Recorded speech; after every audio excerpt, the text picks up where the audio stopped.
back again with another video. I had one called Binder Fail, but I never got around to uploading it. Unfortunately, I had some binders that just bit the dust, and then I went and picked up some new binders, and some of those didn't work right either.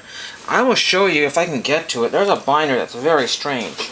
Now, you've seen binders like this before, with the D-rings or whatever you want to call it. But have you ever seen binders like this? Open up the rings here, and look at that. A straight post there. I've never seen anything like that with a little bent over hook right here. It's not great because my cards went up to about there, and then when I closed it, and I went over like this, they were hooking on every one of these things here, and all my pages came loose. Very terrible. So that'll have to be gotten rid of there. And unfortunately, I got the last of the 3 of the larger binders at the free binder store. There's a lot of average sized binders there, but I don't know.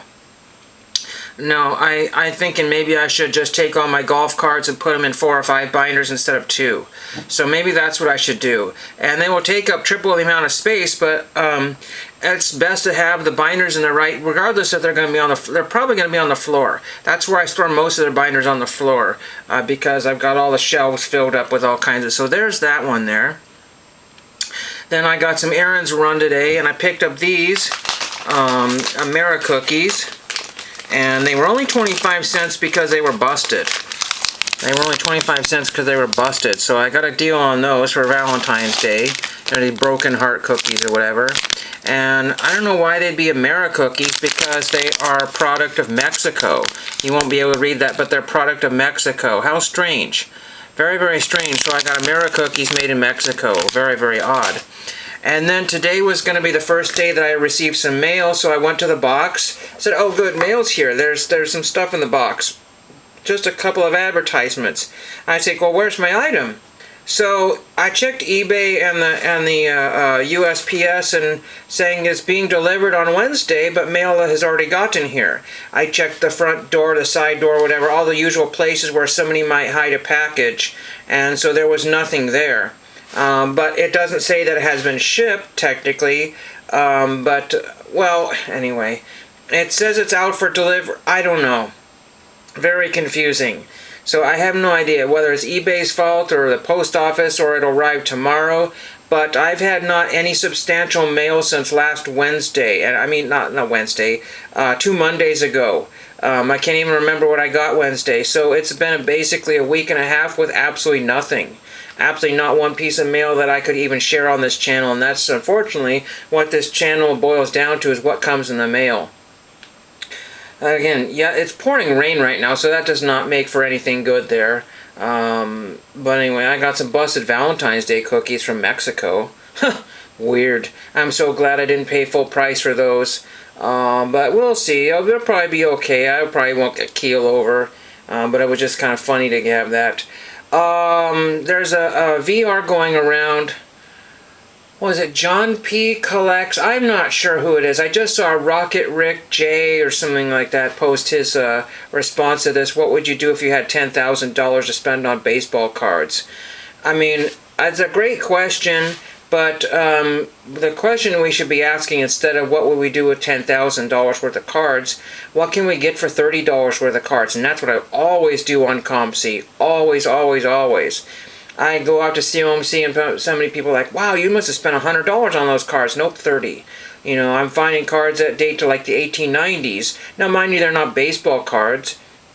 But if for some reason I had $10,000, I'd just go to ComC and buy everything I could get my hands on. You know, I'd buy a couple of, pre-war cards, and then I would just, fill everything else with nickel and dime type stuff. And then I would leave everybody with those categories that saying, what just happened? There used to be cards in the golf category. Some fools bought every single one of them. What is going on here? You know, I'm one of those kind of people that see like 50 examples of one card, and I'd buy every single one of those examples. So if somebody was set building, they would be out of luck. I like to do quirky things like that.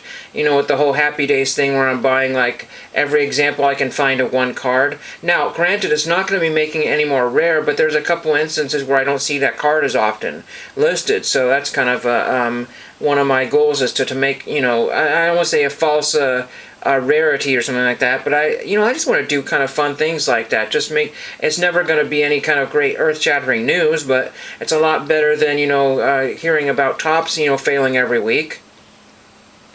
But yeah, once these items come in, I'll have a nice proper video for that. I have another item that's been shipped, but it's somewhere in California?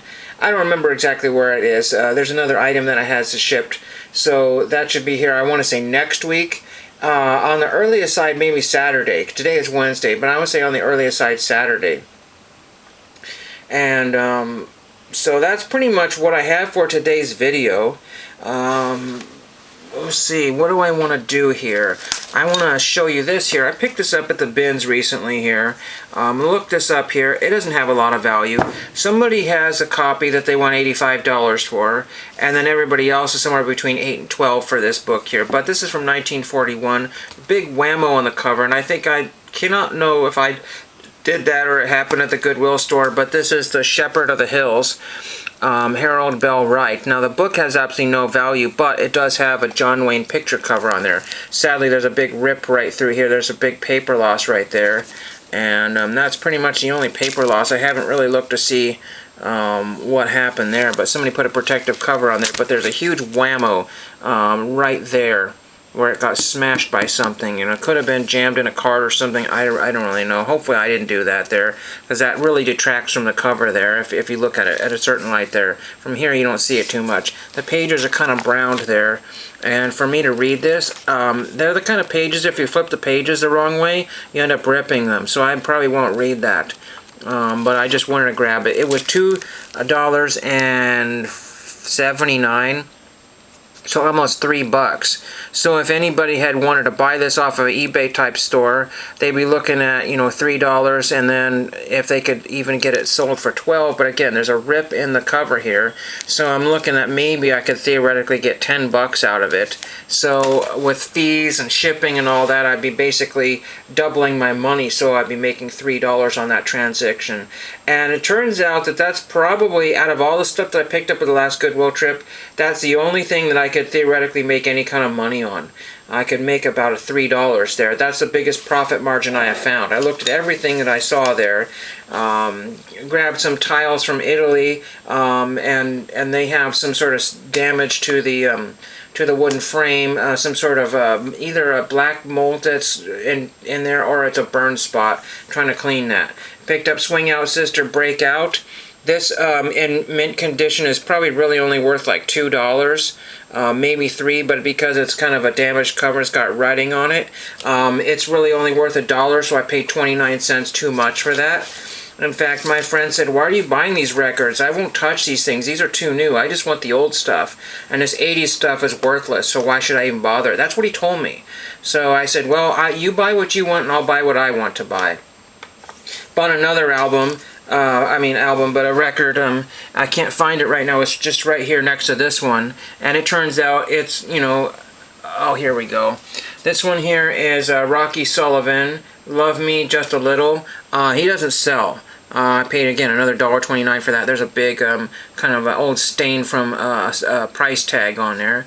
And Rocky Sullivan is some sort of rock from 1980, and he doesn't sell. People are asking about $12 for that one, and it just doesn't go anywhere. And it's also an odd size here, too, because we take this one here, and you can see it's that much longer. So not really a great trip at all. It didn't really... I was going to buy some envelopes there, but they weigh out too much. I said, you know what, I just get envelopes elsewhere. So I did buy some packing tape, and I bought every roll that the dollar store had because they got on some better quality stuff, and I bought all like 8 or 9 rolls of it just because I use it up all the time. It was just out this morning and I needed it big time, so I will not be needing packing tape for a good couple months here or so. It just goes faster than you know. So anyway, that is what I have for you today. Absolutely virtually nothing here. Let me know if you're getting any mail, or if you're having a huge dry spell, if you're having problems with the mail or whatever. I promise there's going to be stuff in the future. I've got eBay seller that as soon as I get the other items, I'm going to be purchasing a few more things. I'm watching an auction, and then if that auction falls through, I'm going to buy 2 or 3 items from that eBay seller store, add to my collection. So, and they're updating their pages all the time, not, you know, every day, but enough to where it's, you got to keep watching it like a hawk. They're all kind of semi-unique items that belong to somebody, so kind of a neat little deal there. So we're going to stop at 10 minutes. Hope everybody has a nice Valentine's Day, and thank you for watching.